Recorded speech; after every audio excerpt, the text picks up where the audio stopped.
மீனராசிக்காரர்களை பொறுத்த வரைக்குமே இந்த 2026 தை மாதம் உங்களுக்காகவே டிசைன் பண்ண மாதம் என்று தான் சொல்ல வேண்டும். காரணம் என்னவென்றால், இந்த தை மாதத்துல மீனராசிக்காரர்களுக்கு நடக்கின்ற பிரதானமான விஷயம் என்னன்னா, 2 குடைய செவ்வாய் பகவான் 11ஆம் இடத்திலே உச்சம் பெறுகிறார். அடடா, தனாதிபதி லாபாதிபதி வீட்டில் உச்சம்.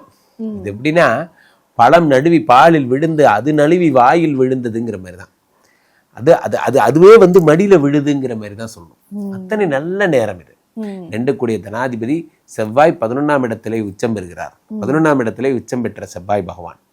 ஸோ அப்போ 11ஆம் இடத்திலே செவ்வாய் பகவான் உச்சம் என்ற ஒரு பாயிண்ட் போதும் பிப்ரவரி எண்டு வரைக்கும் உங்க காட்டுல ராஜ போகம், காட்டுல மழைம்பாங்கல்ல, ராஜ போகம் உங்களுக்கு சூப்பரா இருக்குங்க டைம். ரைட். அடுத்ததாக இந்த இது என்ன பண்ணுது அப்படின்னா, இந்த செவ்வாய் பகவான் என்ன பண்றது, இப்போ ஒரு 10ஆம் இடத்திற்கு எல்லா கிரகங்களும் வந்திருக்காங்க இந்த தை மாசம். யார் யார் வந்திருக்காங்க? 6 கூடிய சூரியன், சரி. 4 7 கூடிய பாதகாதிபதி புதன், சரி. 3 8 கூடிய சுக்கிர பகவான், சரி. அடுத்தது செவ்வாய் பகவான். இப்படி எல்லாருமே 10ஆம் இடத்துல இருக்காங்க. இப்போ இதுல என்ன விசேஷம்?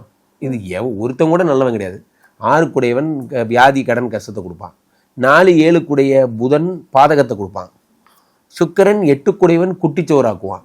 அப்ப இதுல என்னங்க விசேஷம் அப்படின்னு நீங்க கேட்கலாம். விசேஷம் இருக்கிறது. காரணம் என்னவென்றால், 10லே ஒரு பாவி இருந்தால் அரசனை போல் யோகம் உண்டுன்னு ஜோதிட சாஸ்திரம் சொல்லுது.